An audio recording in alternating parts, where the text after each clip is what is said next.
This is The Toss-Up, where an expert line panel dissects the hottest stories within the world of sports.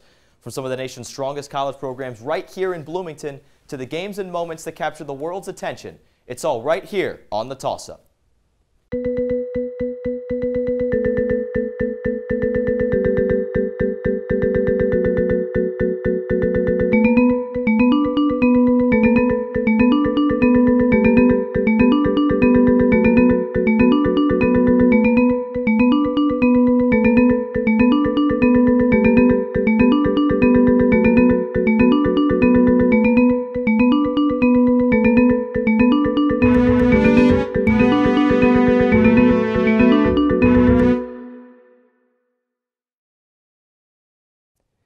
Well, here we are.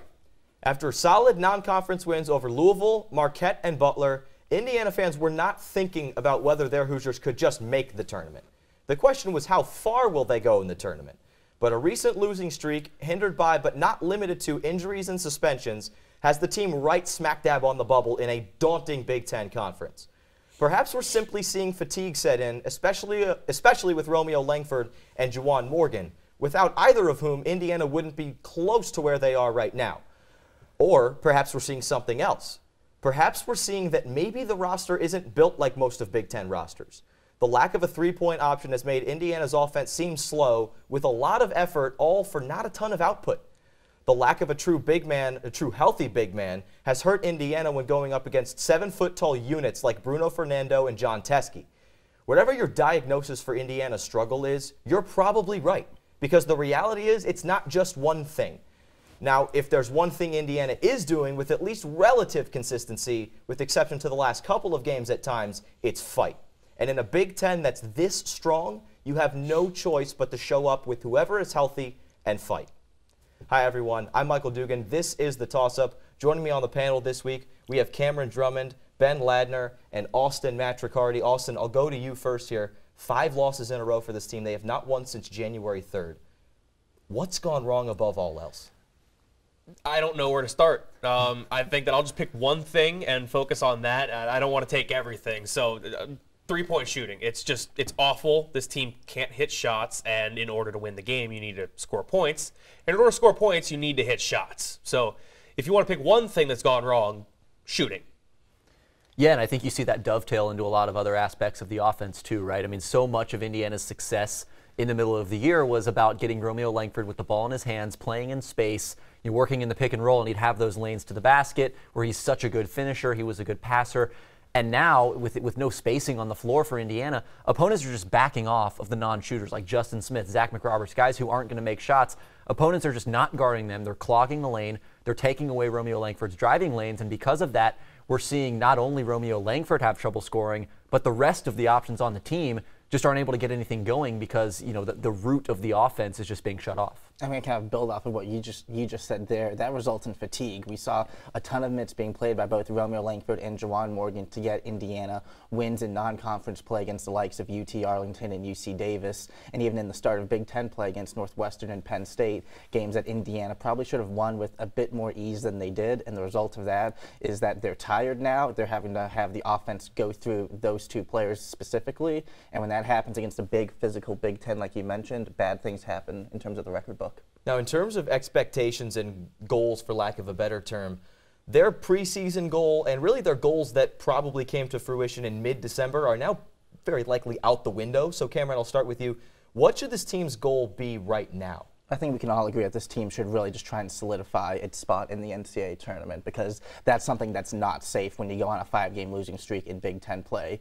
Looking at the rest of the schedule, there's maybe 2 or 3 guaranteed wins, and everything other than that you could see kind of being a toss-up game based on injuries, based on if guys like Morgan and Langford can produce at a high level, and if they get help from players like Smith and Al Durham. So I think just making enough wins, maybe 8 or 9 in the Big Ten with a win in the tournament to make the NCAA tournament is what they have to expect to do.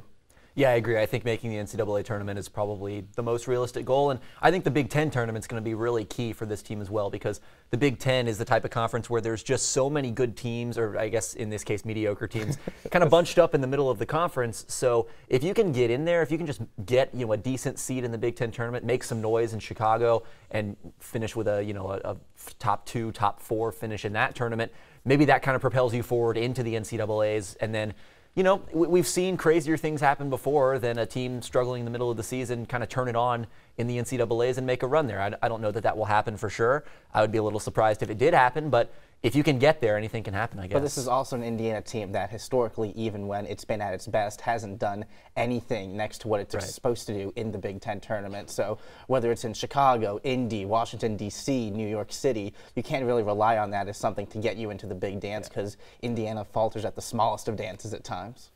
Yeah, I mean, you have to think that the goal now is to just make the tournament. You don't want to have to rely on the Big Ten tournament for the reasons that Cameron just stated. There's some kind of weird curse going on there with Indiana and the Big Ten tournament. But I think that you have to do it in the regular season. Go out and get some good wins, solidify your resume to make the tournament. Right now, I think Ken Pomeroy has this team winning 2 or 3 more games the rest of the season. So it's not looking good, but things could turn around for the Hoosiers at the drop of a hat. It all depends on the changes that they make. So they just need to make the tournament. And the schedule's a slog, too. They've got Michigan coming up. They've got Michigan State still twice to play. And so the schedule's not doing them any favors. And that's why losses to teams like Northwestern are so costly, is because, Northwestern's an okay team, but they're kind of clearly a bottom 4 team in the conference.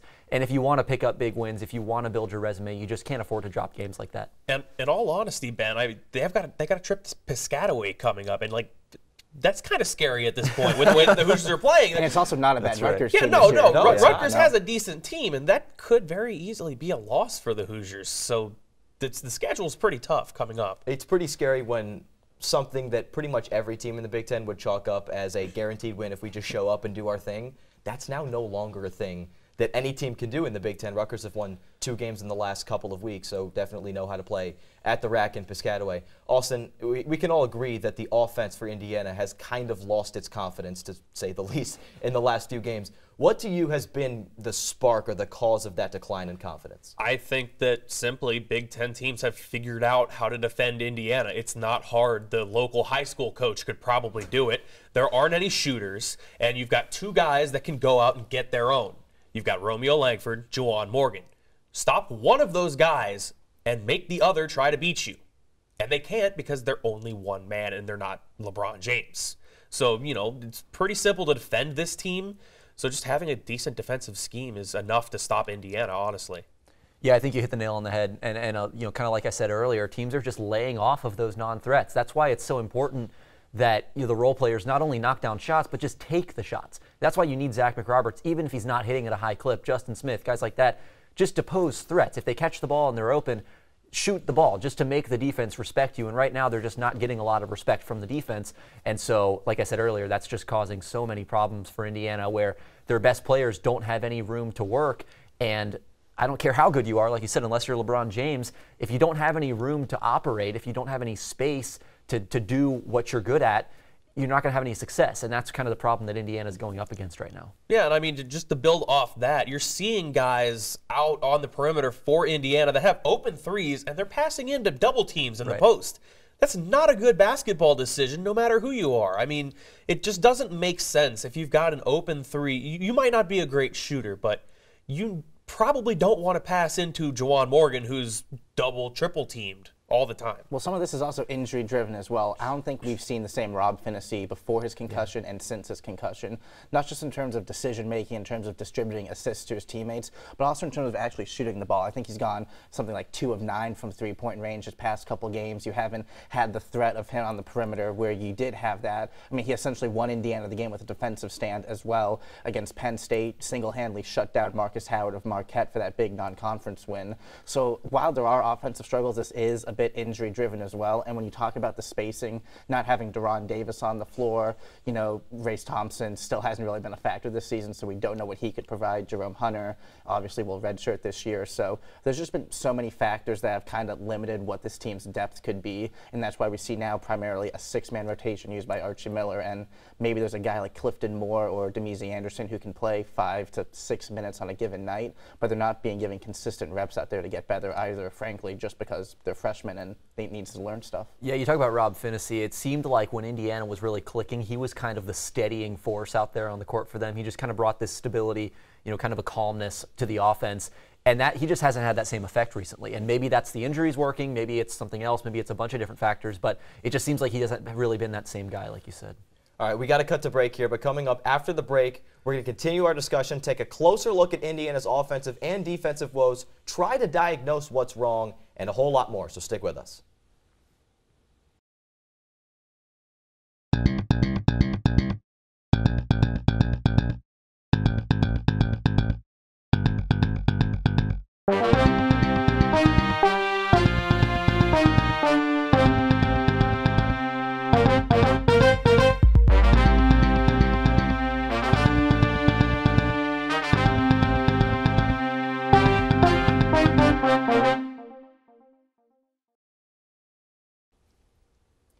Welcome back to the Toss-Up. I'm joined by Cameron Drummond, Ben Ladner, and Austin Matricardi. But before we keep going with our discussion about the IU men's basketball season, let's toss it to Murphy Wheeler for Murphatology. Murphy?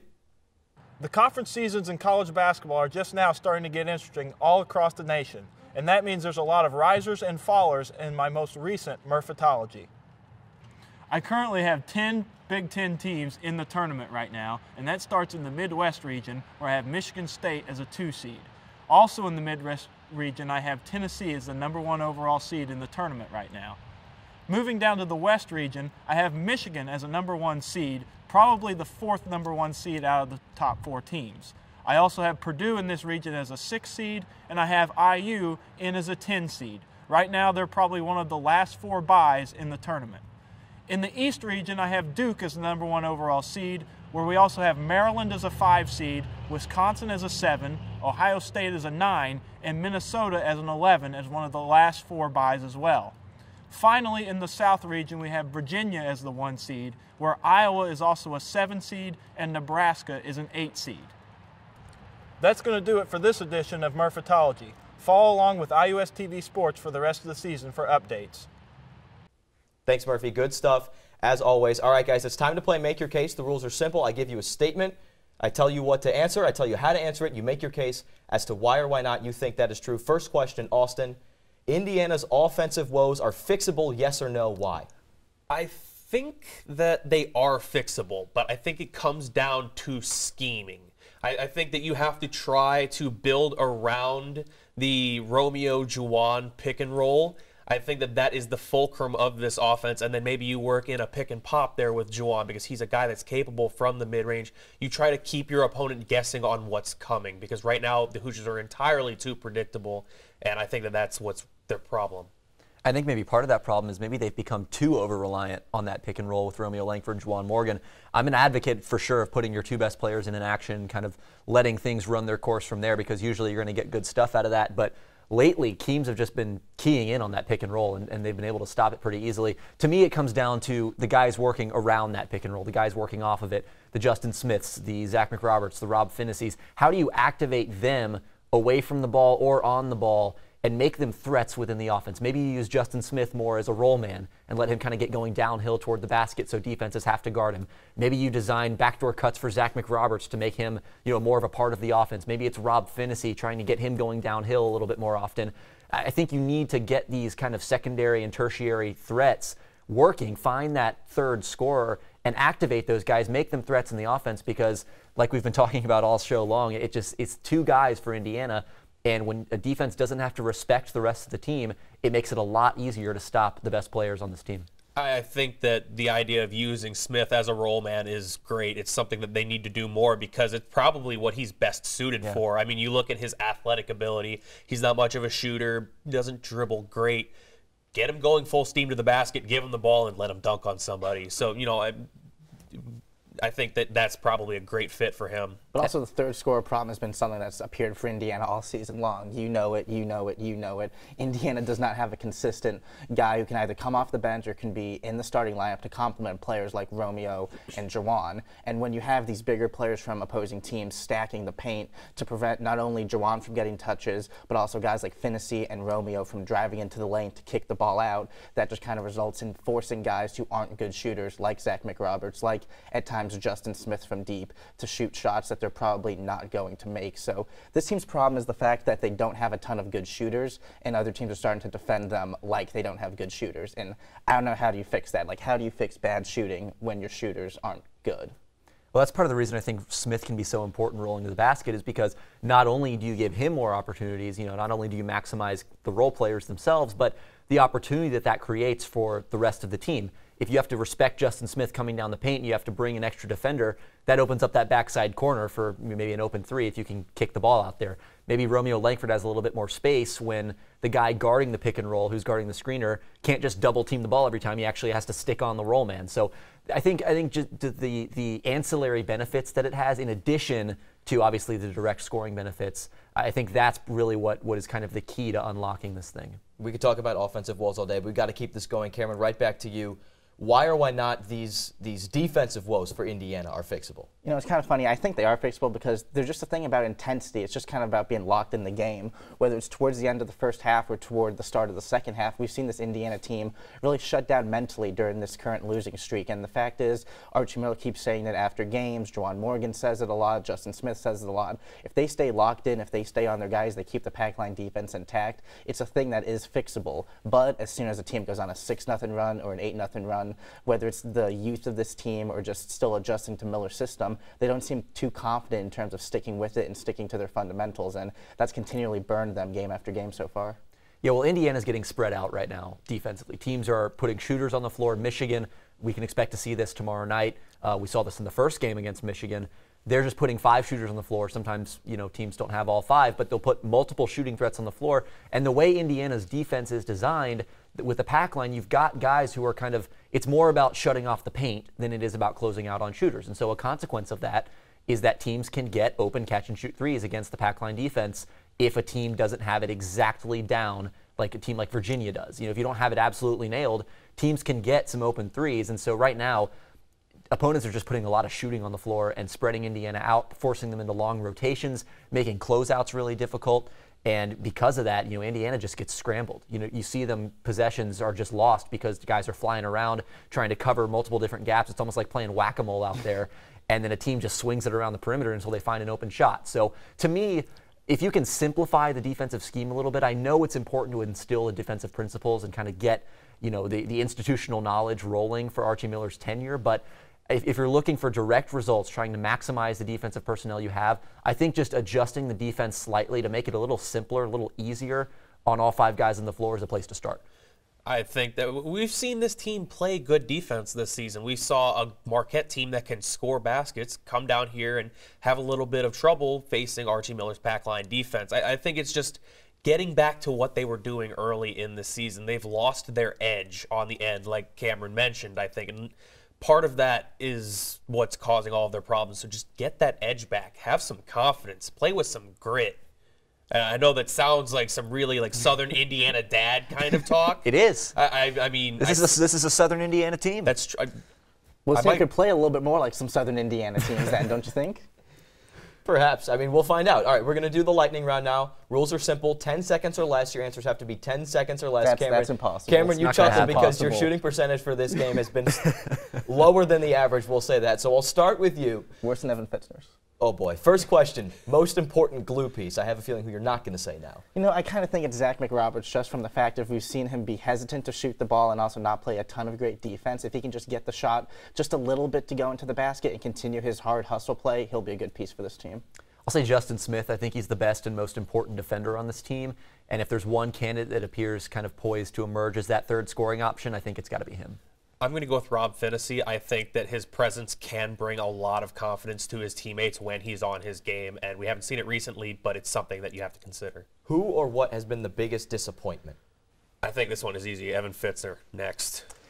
Yeah, I'll elaborate just a little bit. I think the theoretical version of Fitzner is great. A stretch 5 who can space the floor, knock down some shots, open up the court for the rest of Indiana's players, particularly Romeo Langford, driving to the basket. But too often you just see him float. He doesn't really play that role. He barely even stands behind the three-point line, let alone knock down shots recently. He's just had a really tough time, and right now he's just out of the rotation. Yeah, and in order to maintain my individualistic spirit about this game, I'm going to say Devontae Green, not only because of his recent suspension, but also because of the fact that as a junior point guard, whether he was starting for a couple games or whether he's coming off the bench, you expect him to have some kind of maturity, to not still be doing the lazy one-handed bounce passes and to still be, jacking up ridiculously crazy shots that don't have a prayer to go in. Yet for the third year, we've seen him do that in a Hoosier uniform. He is a good passer at times. There are some passes he makes that just kind of leave you like, wow. Because they didn't fail, because they're such bad ideas. Well, there's certainly a case to be made there as well. Last question, who has been the biggest surprise, pleasant surprise, and yes, you have to pick one? I'll kind of say Justin Smith, because I kind of expected him to really tail off after he had a poor start to the season. Maybe the sophomore slump was going to come in for the entirety of this campaign, but he's gotten his rebounding numbers up. He's been a relatively consistent scorer the past couple games, had a couple nice performances despite the losing streak, so I'm just impressed with his mentality to be able to kind of shake off a slow start, come back strong, and as Ben mentioned, be one of these key pieces to the season as it continues. Yeah, his defense has been great too. I'll highlight Al Durham. I'm not totally surprised by what he's doing this year because I was pretty optimistic on him going into the year, but he's shooting the ball really well. He's a really dynamic playmaker, getting to the basket. He can finish at the basket with both hands. He's a pesky defender with some length who can guard multiple positions. I really like what he's been for Indiana, and it looks like he could play an even more prominent role next season if you're kind of projecting forward a little bit. I'm going to go with Al Durham as well. I think that Ben basically explained it. So, yeah. All right, guys. Well, that does it for the show. Thanks for coming on.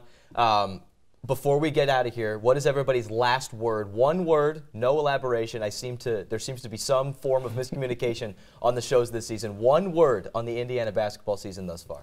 Painful. Disappointing. Inconsistent. That escalated kind of the opposite way. That got a little softer as we went on. Thank you guys for coming on. That does it for the show. Be sure to continue the discussion on our Twitter page at IUSTV Sports and on Facebook at IUSTV Sports. You can always give any suggestions for the show and ask any questions that you might have. Toss it up. Find out if we'll catch it. We'll see you next time.